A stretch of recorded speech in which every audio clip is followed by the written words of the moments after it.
प्रधानमंत्री नरेंद्र मोदी आज पीएम किसान सम्मान सम्मेलन 2022 का उद्घाटन करेंगे। इस दौरान वे पीएम किसान योजना के तहत 12 करोड़ से अधिक किसानों के खातों में 16,000 करोड़ रुपए की 12वीं किस्त जारी करेंगे। इस योजना में हर 4 महीने में किसानों को 2-2 हजार रुपए दिए जाते हैं। इसके अलावा प्रधानमंत्री अन्य योजनाओं की शुरुआत भी करेंगे। शराब नीति घोटाले में सीबीआई आज दिल्ली के डिप्टी सीएम मनीष सिसोदिया से सुबह 11 बजे पूछताछ करेगी। सिसोदिया ने पूछताछ से पहले ट्वीट कर अपनी गिरफ्तारी की आशंका जाहिर की। हालांकि उन्होंने यह भी कहा कि वे जांच में पूरा सहयोग करेंगे। घर से निकलते वक्त उन्होंने पत्नी से तिलक लगवाया और मां से आशीर्वाद लिया। अमृतसर में बीएसएफ जवानों ने भारत पाकिस्तान अंतर्राष्ट्रीय सीमा पर क्वाड कॉपर ड्रोन को मार गिराया। जानकारी के मुताबिक ड्रोन में नारकोटिक्स होने का संदेह था। तभी बीएसएफ की 12वीं बटालियन ने अमृतसर सेक्टर में रनिया सीमा चौकी पर रात करीब 9 बजे ड्रोन को गिरा दिया। 12 किलो के ड्रोन में 4 प्रोपेलर थे। भारत में कोरोना के नए मामलों में कल के मुकाबले गिरावट देखने को मिली है। देश में 24 घंटे के अंदर कोरोना के 2060 नए केस सामने आए, जिसके बाद एक्टिव मरीजों की संख्या 26,834 हो गई है। वहीं देश में वैक्सीनेशन का आंकड़ा 219,33,43,600 के पार पहुंच गया। T20 वर्ल्ड कप में टीम इंडिया आज अपना पहला वार्म अप मैच खेलने ऑस्ट्रेलिया के खिलाफ उतरी है। ऑस्ट्रेलिया के कप्तान एरोन फिंच ने टॉस जीतकर पहले बॉलिंग करने का फैसला किया। अनऑफिशियल प्रैक्टिस मैच में वेस्टर्न ऑस्ट्रेलिया से हार के बाद team India warm up match में अपनी बेस्ट टीम के साथ उतरी। बता दें कि 23 अक्टूबर को भारत पाकिस्तान के बीच पहला मुकाबला होगा। मुख्यमंत्री भूपेश बघेल आज 3 न्याय योजना की राशि हितग्राहियों के खाते में ट्रांसफर करेंगे। सीएम किसान न्याय योजना के तहत 1745 करोड़, भूमिहीन कृषि मजदूर न्याय योजना के हितग्राहियों को 115 करोड़ 80,32,000 और गोधन न्याय योजना के हितग्राहियों को 5 करोड़ 59 लाख रुपए की राशि जारी करेंगे। मुख्यमंत्री भूपेश बघेल आज प्रदेश में नवगठित 10 राजस्व अनुविभागों और 25 तहसीलों का वर्चुअल उद्घाटन करेंगे।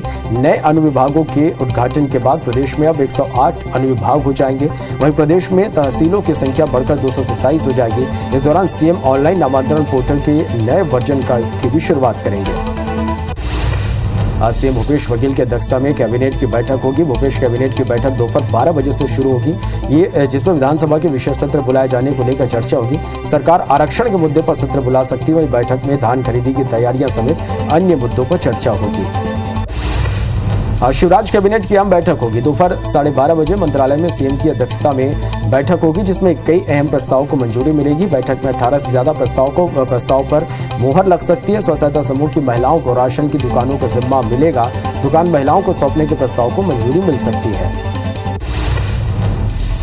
ग्लोबल इन्वेस्टर्स समिट की तैयारियां तेज हो गई है, जिसे लेकर सीएम शिवराज सिंह चौहान आज शाम 4:30 बजे बैठक करेंगे। बता दें कि सीएम शिवराज देश के बड़े शहरों के दौरे शुरू करेंगे। सीएम 20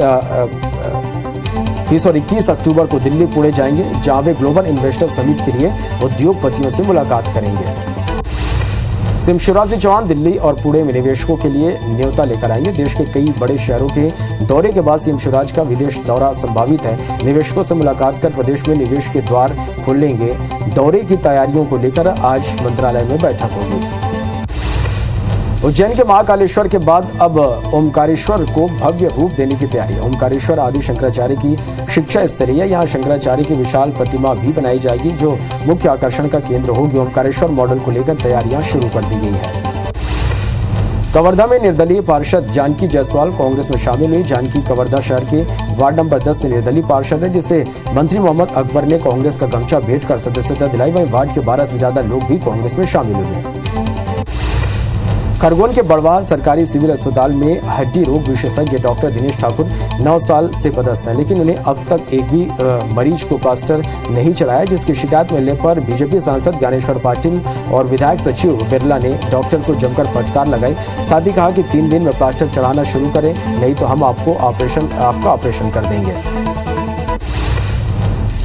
बलरामपुर जिले में रामानुजगंज हॉस्पिटल में 100 बिस्तरों का काम धीमी गति से चल रहा है, जिसकी शिकायत पर कलेक्टर ने हॉस्पिटल का निरीक्षण किया और स्वास्थ्य विभाग के कर्मचारियों को फटकार लगाई। साथ ही जल्द काम पूरा करने के निर्देश दिए। कोरबा में छत्तीसगढ़ किसान सभा और भूविस्थापित रोजगार एकता संघ ने 20 सूत्री मांगों को लेकर कलेक्ट्रेट का घेराव करने का ऐलान किया। आंदोलन को लेकर गांव-गांव में माइक प्रचार, पोस्टर चिपकाने के साथ घर घर पर्चे बांटे गए। वहीं किसान नेताओं ने आंदोलन को सफल बनाने की अपील की।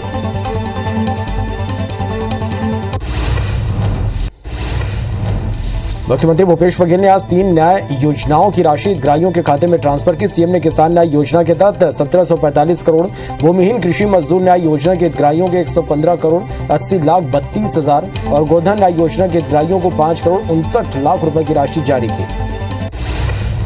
मुख्यमंत्री भूपेश बघेल ने आज प्रदेश के नवगठित 10 राजस्व अनुविभागों और 25 तहसीलों का वर्चुअल उद्घाटन किया। नए अनुविभागों के उद्घाटन के बाद प्रदेश में अब तक 108 अनुविभाग हो गए। वहीं प्रदेश में तहसीलों की संख्या बढ़कर 227 हो गई। इस दौरान सीएम ऑनलाइन नामांतरण पोर्टल के नए वर्जन की भी शुरुआत की। डोंगरगढ़ के लाल बहादुर नगर को तहसील का दर्जा मिला है। सीएम भूपेश बघेल यहां तहसील कार्यालय का वर्चुअल उद्घाटन उन्होंने किया। बता दें कि लाल बहादुर नगर डोंगरगढ़ का सबसे बड़ा गांव है। तहसील का दर्जा मिलने से ग्रामीणों में उत्साह है। रायगढ़ के टुंड्रा को भी तहसील का दर्जा मिला है। सीएम भूपेश टुंड्रा में तहसील कार्यालय का भी वर्चुअल लोकार्पण उन्होंने किया। राजस्व मंत्री जयसी अग्रवाल कार्यक्रम की अध्यक्षता उन्होंने की। टुंड्रा को तहसील बनाने पर स्थानीय लोगों में खुशी की लहर है। रायपुर में सीएम भूपेश ने कांग्रेस के राष्ट्रीय अध्यक्ष पद के लिए वोटिंग की। उन्होंने कहा कि कांग्रेस में प्रजातंत्र है, इसलिए चुनाव हो रहा है। बीजेपी में केवल 2 लोगों ने अपना अध्यक्ष चुना। सीएम भूपेश ने कहा कि 2024 के चुनाव में नेतृत्व परिवर्तन का असर दिखाई देगा। मुख्यमंत्री भूपेश बघेल ने कहा कि देश की जनता सरकार बदलने के मूड में है। कांग्रेस में गांधी परिवार का कद बढ़ा है, इसलिए कोई खिलाफ में खड़े नहीं होते। सीएम भूपेश ने कहा कि इस बार राष्ट्रीय अध्यक्ष के लिए गांधी परिवार से कोई प्रत्याशी नहीं है।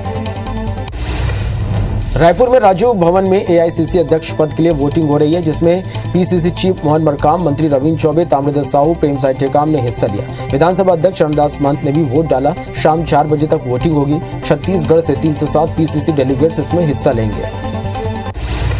भोपाल में पूर्व सीएम कमलनाथ ने एआईसीसी अध्यक्ष पद के लिए मतदान किया। सांसद नकुल नाथ ने भी वोटिंग की। कमलनाथ ने कहा कि लोकतांत्रिक तरीके से चुनाव हो रहा है। मल्लिकार्जुन खड़गे के समर्थन पर कमलनाथ ने कहा कि मैंने किसी का समर्थन नहीं किया, मैंने कभी किसी के समर्थन में नहीं बोला।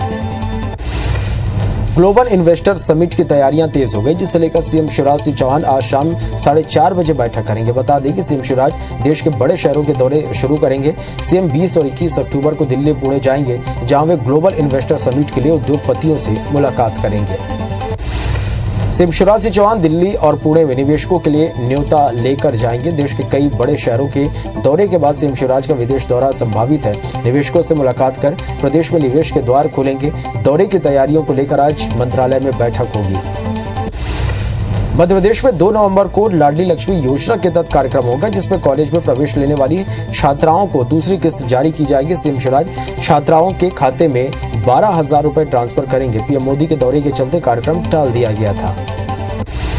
लाडली लक्ष्मी योजना 2 के लिए सभी जिलों की छात्राओं को आमंत्रित किया गया। छात्राओं को 2 किस्तों में 25,000 रुपए दिए जाएंगे। कार्यक्रम की तैयारियों को लेकर सीएम शिवराज आज बैठक लेंगे। शाम करीब 5:30 बजे मंत्रालय में ये बैठक होगी। बीजेपी प्रदेश महामंत्री विजय शर्मा ने छत्तीसगढ़ सरकार पर निशाना साधा। उन्होंने सरकार पर धान खरीदी के नाम किसानों को गुमराह करने का आरोप लगाया।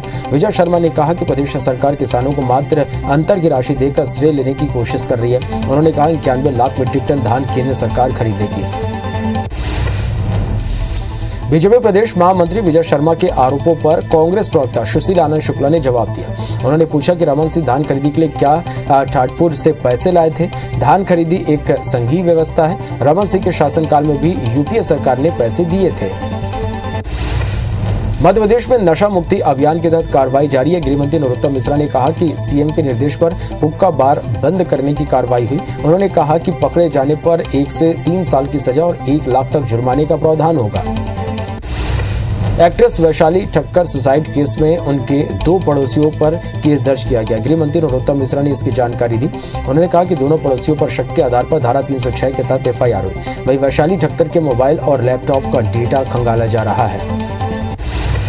इंदौर में एक्ट्रेस वैशाली ठक्कर की आत्महत्या मामले में पुलिस ने बड़ी कार्रवाई की। वैशाली को परेशान करने वाले पड़ोसी राहुल नलवानी और उसकी पत्नी को गिरफ्तार किया गया। सुसाइड नोट में वैशाली ने दोनों के लिए प्रताड़ना की बात लिखी थी। दोनों को एक्ट्रेस को आत्महत्या के लिए उकसाने के मामले में आरोपी बनाया गया। उज्जैन के महाकालेश्वर के बाद अब ओमकारेश्वर को भव्य रूप देने की तैयारी है। ओमकारेश्वर आदि शंकराचार्य की शिक्षा स्थली है। यहाँ शंकराचार्य की विशाल प्रतिमा भी बनाई जाएगी, जो मुख्य आकर्षण का केंद्र होगी। ओमकारेश्वर मॉडल को लेकर तैयारियां शुरू कर दी गई है। कवर्धा में निर्दलीय पार्षद जानकी जायसवाल कांग्रेस में शामिल हुई। जानकी कवर्धा शहर के वार्ड नंबर 10 से निर्दलीय पार्षद है, जिसे मंत्री मोहम्मद अकबर ने कांग्रेस का गमछा भेंटकर सदस्यता दिलाई। वहीं वार्ड के 12 से ज्यादा लोग भी कांग्रेस में शामिल हुए। छत्तीसगढ़ के मेडिकल कॉलेजों में प्रवेश प्रक्रिया शुरू हो गई। मेडिकल के छात्र एमबीबीएस और बीडीएस कोर्स में एडमिशन ले सकते हैं। इसके लिए अभ्यर्थियों को ऑनलाइन आवेदन करना होगा। आवेदन के साथ ही रजिस्ट्रेशन फीस भी देना होगा। मध्य प्रदेश में कार ड्राइवर के साथ साथ पीछे बैठने वालों को भी सीट बेल्ट लगाना अगले साल अप्रैल माह से नया सिस्टम इस पर लागू किया जाएगा। नियम तोड़ने पर जुर्माने से लेकर सख्ती तक की कार्रवाई होगी। मध्य प्रदेश सरकार ने इसका नोटिफिकेशन जारी किया है। खरगोन के बड़वाह सरकारी सिविल अस्पताल में हड्डी रोग विशेषज्ञ डॉक्टर दिनेश ठाकुर 9 साल से पदस्थ है, लेकिन उन्होंने अब तक एक भी मरीज को प्लास्टर नहीं चढ़ाया, जिसकी शिकायत मिलने पर बीजेपी सांसद ज्ञानेश्वर पाटिल और विधायक सचिन बिरला ने डॉक्टर को जमकर फटकार लगाई। साथ ही कहा कि 3 दिन में प्लास्टर चढ़ाना शुरू करें, नहीं तो हम आपका ऑपरेशन कर देंगे। बलरामपुर जिले के रामानुजगंज हॉस्पिटल में 100 बिस्तरों का काम धीमी गति से चल रहा है, जिसकी शिकायत पर कलेक्टर ने हॉस्पिटल का निरीक्षण किया और स्वास्थ्य विभाग के कर्मचारियों को फटकार लगाई। साथ ही जल्द काम पूरा करने के निर्देश दिए। कोरबा में छत्तीसगढ़ किसान सभा और भूविस्थापित रोजगार एकता संघ ने 20 सूत्रीय मांगों को लेकर कलेक्ट्रेट का महाघेराव करने का ऐलान किया। आंदोलन को लेकर गांव-गांव में माइक प्रचार, पोस्टर चिपकाने के साथ घर घर पर्चे बांटे गए। वहीं किसान नेताओं ने आंदोलन को सफल बनाने की अपील की। पेंड्रा के राशन वितरण केंद्र में गुस्साए ग्रामीणों और अधिकारियों के बीच जमकर विवाद हो गया। हालांकि किसी तरह प्रशासनिक अधिकारियों ने ग्रामीणों को समझाइश देते हुए शांत कराया। मंदसौर के सुवासरा के चंबल नदी में बड़ा हादसा हो गया, जहां 7 लोग डूब गए, जिसमें से 2 महिलाओं ने तैरकर अपनी जान बचाई। वहीं सीएम शिवराज के निर्देश पर तत्काल रेस्क्यू अभियान शुरू किया गया, जिससे अब तक 4 लोगों के शव बरामद किए जा चुके हैं। वहीं एक की तलाश अब भी जारी है। घटना शामगढ़ थाने के तोलाखेड़ी गाँव की है। धमतरी जिले के देवरी गांव में गंदे पानी की सप्लाई हो रही है। यहाँ 35 से 40 ग्रामीण डायरिया से पीड़ित है, जिनका अस्पताल में इलाज चल रहा है। गांव में स्वास्थ्य अमला कैंप लगाकर लोगों की जांच कर रहा है। जानकारी के मुताबिक पाइपलाइन में लीकेज होने से घरों में गंदा पानी पहुंच रहा है। कोरबा के बांगो क्षेत्र में बड़ा हादसा हो गया। बोलेरो की चपेट में आने से 3 लोगों की मौत हो गई। पत्नी और एक बच्चा घायल है, जो अस्पताल में भर्ती है। गुरसिया जटगा मार्ग पर यह हादसा हुआ। पुलिस आरोपी वाहन चालक की तलाश कर रही है। बिलासपुर रायपुर हाईवे पर हिर्री थाना क्षेत्र में एक बड़ा हादसा हो गया। यहां यात्रियों से भरी बस खड़े ट्रेलर से जा टकराई। हादसे में 15 से 20 यात्री घायल हो गए, जिन्हें अस्पताल में भर्ती कराया गया। फिलहाल पुलिस हादसे की जांच कर रही है। राजिम के फिंगेश्वर धर्म काटा के पास 2 बाइक की आमने सामने टक्कर हो गई। हादसे में 3 ग्रामीण सहित 5 साल का मासूम घायल हो गया। सूचना मिलने पर मौके पर पहुंची पुलिस ने घायलों का अस्पताल में पहुंचाया। धमतरी शहर के गड़ी चौक पर ट्रक ने बाइक सवार 2 लोगों को टक्कर मार दी। हादसे में एक शख्स की मौके पर ही मौत हो गई, जबकि दूसरे को गंभीर हालत में अस्पताल में भर्ती कराया गया। वहीं घटना के बाद गुस्साए लोगों ने जमकर हंगामा कर दिया।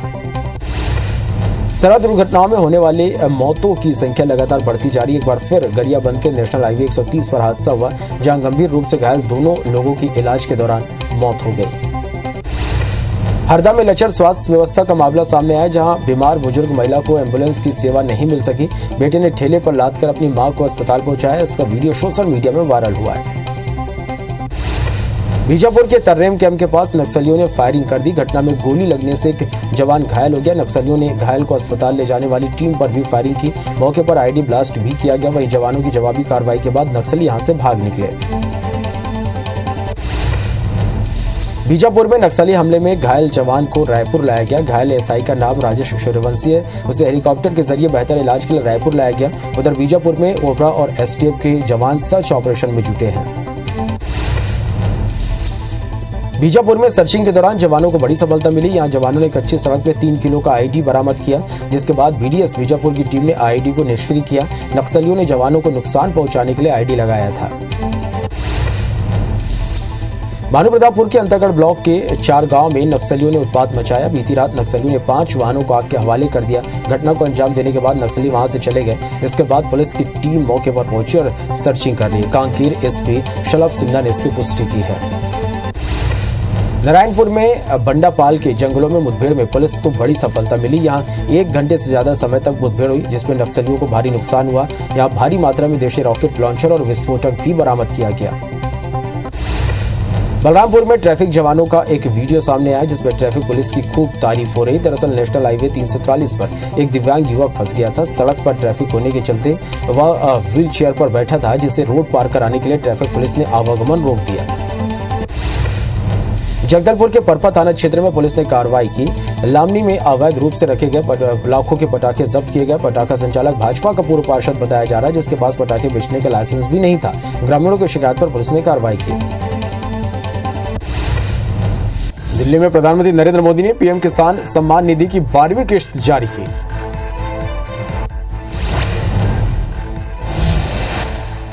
शराब नीति घोटाले में सीबीआई आज दिल्ली के डिप्टी सीएम मनीष सिसोदिया से पूछताछ कर रही है।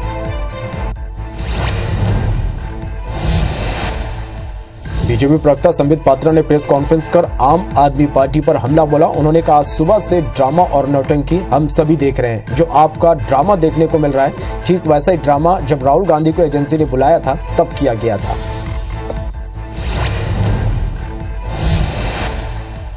कांग्रेस के अध्यक्ष पद के लिए आज वोटिंग हो रही, जिसमें सोनिया और प्रियंका गांधी, मनमोहन सिंह समेत कई डेलीगेट्स ने मतदान किया।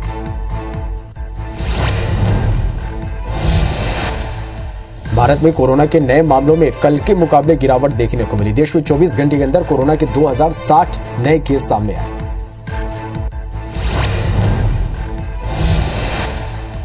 T20 वर्ल्ड कप के पहले वार्म अप मैच में टीम इंडिया ने ऑस्ट्रेलिया को 6 रन से हरा दिया। आखिरी ओवर में जीत के लिए 12 रन चाहिए थे।